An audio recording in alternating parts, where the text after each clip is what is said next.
Shalom, selamat malam Bapak Ibu Saudara-saudari. Pada saat ini kita akan memulai kebaktian rumah tangga kita bersama, namun sebelumnya saya akan memperkenalkan diri terlebih dahulu.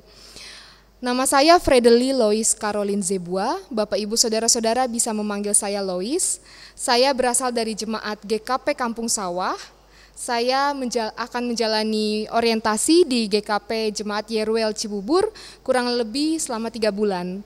Dan oleh sebab itu saya akan terlibat di dalam kegiatan-kegiatan gerejawi yang ada di tempat ini. Untuk itu maka kita akan lebih sering bertemu dalam kegiatan-kegiatan tersebut. Dan pada saat ini saya mengajak kita semua untuk masuk dalam kebaktian bersama. Marilah kita bersatu di dalam doa. Ya Allah yang penuh kasih dan penyayang, pada saat ini kami datang kepadamu. Kami yang haus, kami yang rindu akan firman-Mu, memohon hikmat daripadamu. Kiranya Engkau memimpin perjalanan ibadah pada saat ini, dari awal, pertengahan hingga akhir. Engkau yang memberkati untuk firman yang akan kami dengarkan, sehingga firman-Mu boleh menjadi kekuatan, boleh menjadi pengharapan di dalam kehidupan kami. Inilah doa kami kepadamu ya Tuhan, di dalam nama Yesus Kristus kami mengucap syukur. Amin. Bapak Ibu Saudara-saudara, pada saat ini pembacaan kita terdapat dalam Roma 7 ayatnya yang ke-15 sampai 26. Saya akan membacakan bagi kita semua. Sebab apa yang aku perbuat, aku tidak tahu. Karena bukan apa yang aku kehendaki yang aku perbuat. Tetapi apa yang aku benci, itulah yang aku perbuat. Jadi jika aku perbuat apa yang tidak aku kehendaki, aku menyetujui bahwa hukum Taurat itu baik. Kalau demikian bukan aku lagi yang memperbuatnya, tetapi dosa yang ada di dalam aku.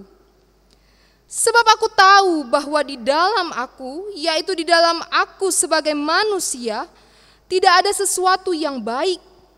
Sebab kehendak memang ada di dalam aku, tetapi bukan hal berbuat apa yang baik. Sebab bukan apa yang aku kehendaki, yaitu yang baik, yang aku perbuat, melainkan apa yang tidak aku kehendaki, yaitu yang jahat, yang aku perbuat. Jadi jika aku berbuat apa yang tidak aku kehendaki, maka bukan lagi aku yang memperbuatnya, tetapi dosa yang diam di dalam aku.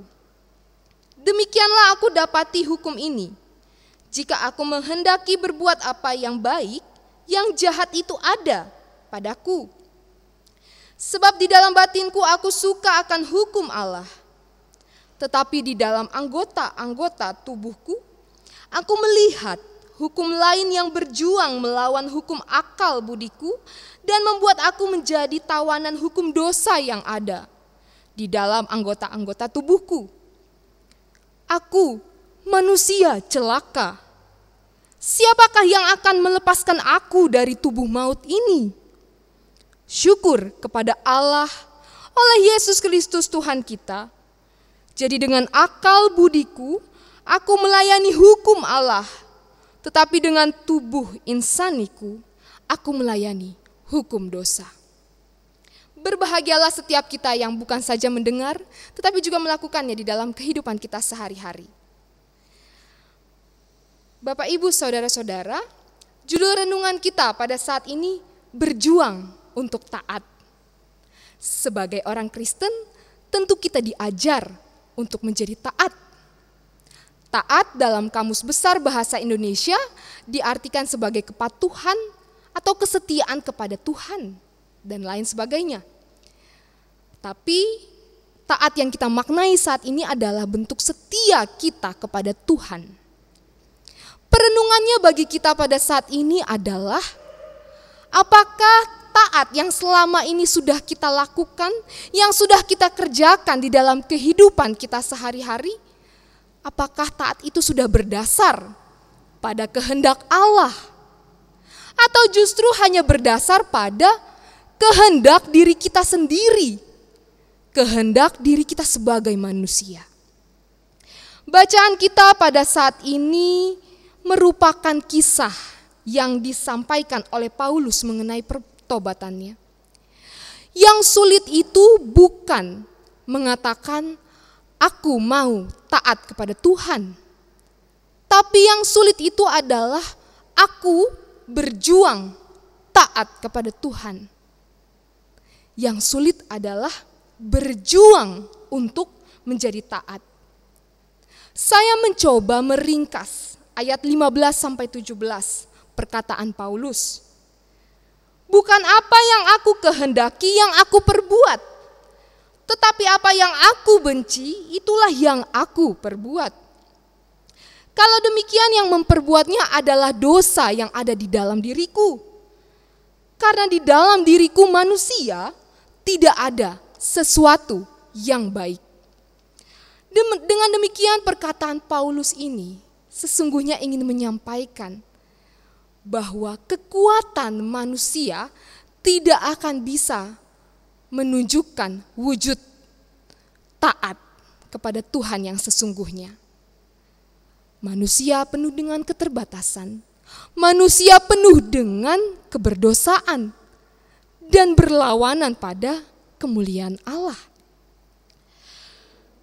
Kesetiaan dan juga kepatuhan tidak dapat menjadi nyata dengan keegoisan, dengan kesombongan, dengan pemuasan diri semata manusia. Tetapi hanya dengan kasih dan pertolongan Allah, maka ketaatan dan kepatuhan akan menjadi nyata.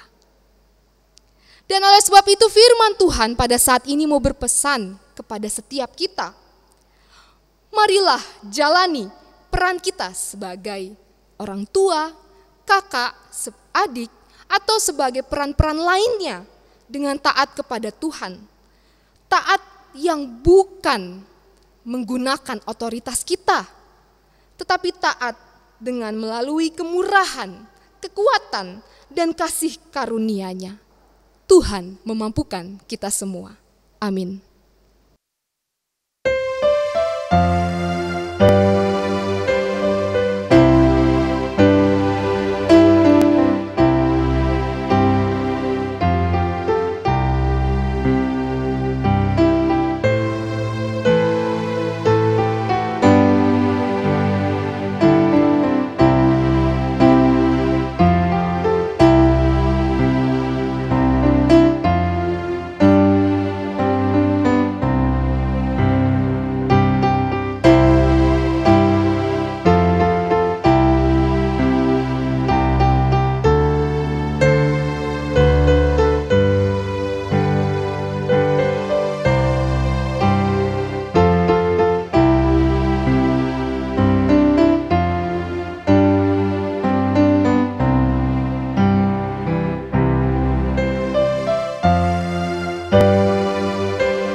Pada saat ini, marilah kita memberikan persembahan dengan mengingat firman Tuhan yang berkata, "Bawalah seluruh persembahan itu ke dalam rumah perbendaharaan, supaya ada persediaan makanan di rumahku, dan ujilah aku firman Tuhan semesta alam. Apakah aku tidak membukakan bagimu tingkap-tingkap langit dan mencurahkan berkat kepadamu sampai berkelimpahan." Malaiki 3 ayat 10.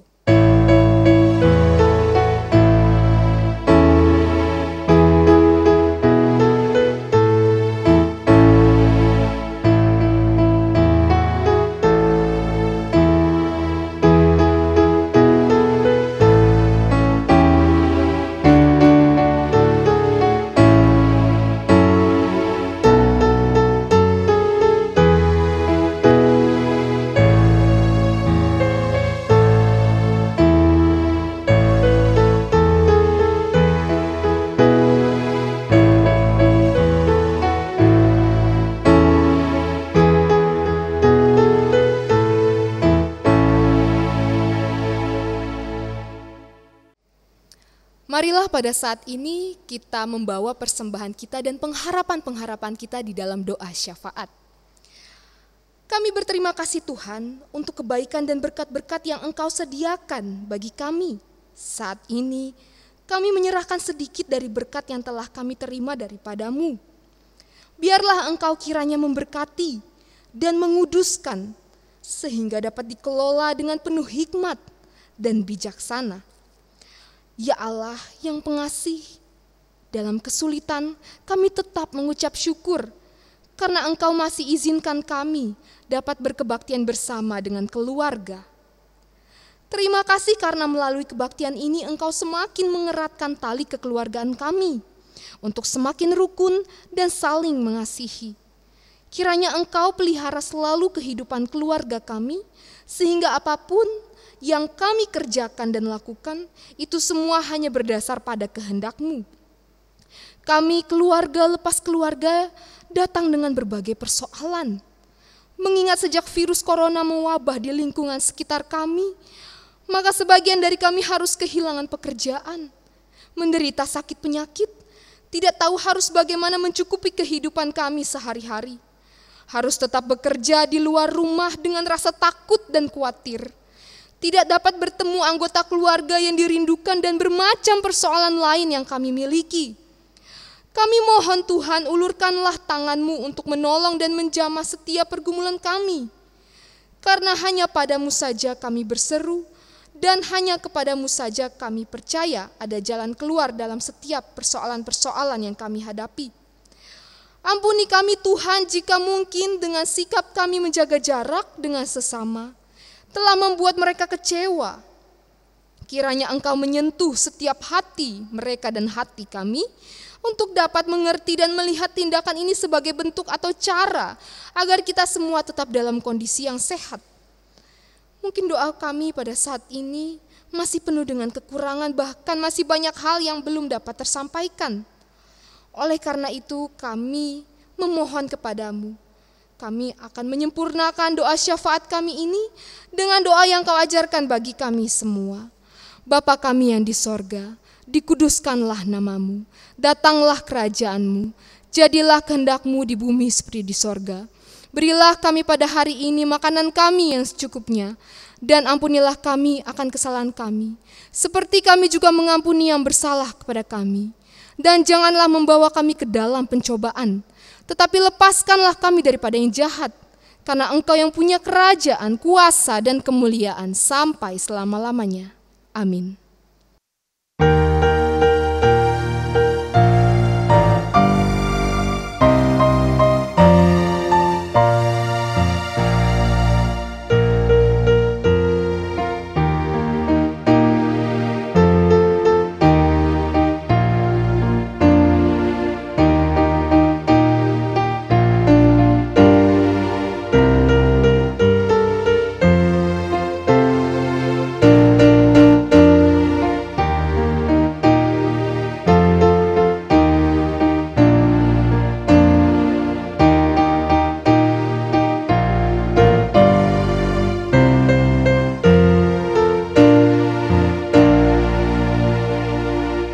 Jemaat Allah yang terkasih, marilah berjuang untuk taat kepada Tuhan melalui kasih setia dan kemurahan-Nya, dan kini terimalah berkat Tuhan.